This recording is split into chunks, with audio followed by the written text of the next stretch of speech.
Hey, thanks for joining us. I'm Jason with Pastor Dave and asking questions and getting answers. It seems like any Sunday school or children's church, you walk in and you see the poster of looks like a knight putting on the full armor of God. So the question is what is the full armor of God, and what does it mean in the Scripture when that's described? What do they mean by putting on the full armor of God? Well, in Ephesians, that's where Paul, it shows up in the Old Testament talking about armor and in a relationship with the Lord. And Paul writes about it in the book of Ephesians as he's obviously chained next to two guards, or chained to a guard, and looking at him and finishing out his book to the church of Ephesus with the idea of how this man was armed, kind of relates to, in a pictorial way, to various things that we need to have in our lives. And so the picture of the full armor of God out of the, like in the book of Ephesians, is more of a picture of a Christian walking with God and the things that he needs to continue in, and that idea of the things he needs to guard against. And he uses the various parts of the armor where he talks about girding his waist with truth.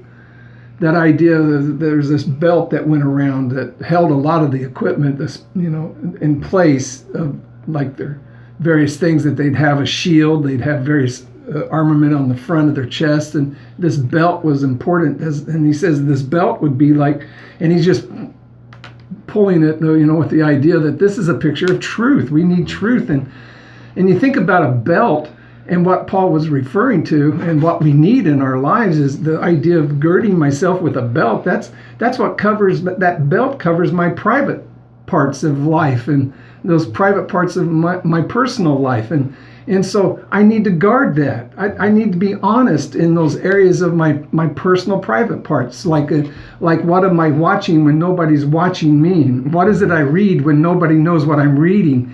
Those private areas of my life I need to guard. It's what keeps me in this walk with God. It's when I begin to think that nobody sees me and I can get by with this. No, you gird yourself with the waist at the waist with truth. And so you can see how important these pieces are when he starts to talk about, and then putting on the breastplate of righteousness, this that guards your heart, that which is really so vulnerable because of where we are in this world. And so you guard it with the right righteousness, again going back to your inner motives and your heart before God, and I'm living my life to please God, and it guards my heart. And he talks about then having your feet shod with the preparation of the gospel, the idea of putting on shoes and having them well soled.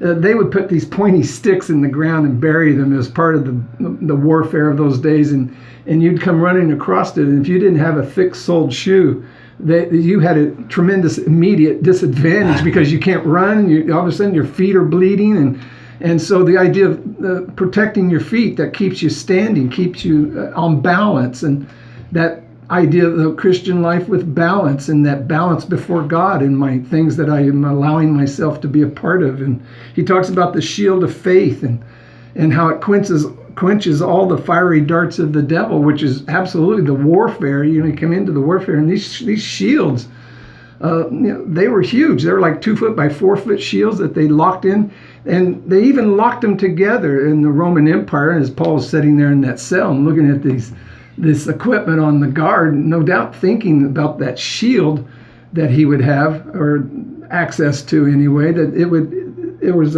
was a one another part about that shield also that we kind of wonder about as we look in history.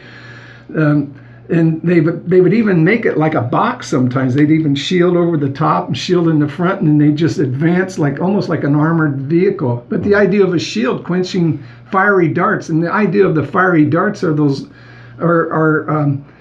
lustful darts, lustful thoughts that come and try to penetrate your thoughts. And the idea is use the shield of faith and to quench those fiery darts. You begin to see that it has a lot to do with my personal choices that I'm making in life. And so I'm arming myself. I think it's a mistake to look at the armor of God and go through the motions as though somehow you're putting on all this armor and you're just doing it every day. You put it on and it's kind of like a routine you go through. No, it's more talking about your personal convictions, is that I'm going to guard the secret places of my life. I'm going to watch what I watch when nobody's watching me. I'm going to prepare my shoes in the sense that I'm going to keep my balance and not get overboard with some of my hobbies and things that I'm interested in. I'm going to keep that perspective in God. That idea of the shield of faith is that idea that it quenches those fiery darts, and I can't help but think the greatest thing that we can do in our faith is realize that we stand naked and open before Him with whom we have to do.